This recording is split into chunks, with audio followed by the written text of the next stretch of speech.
Hi friends, आज मैं करुच्ची अंडा मलाई झाल। सीझा अंडा को मुझे एमती भाव में काटिदेली। अंडा को काटे तार केसर टाक बाहर करदेली।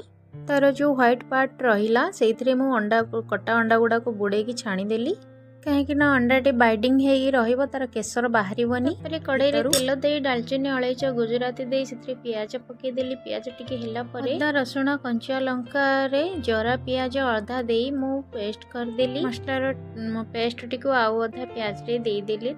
मसला टी भल से कषिदेली। से बहुत सारा क्रीम पकईदेली।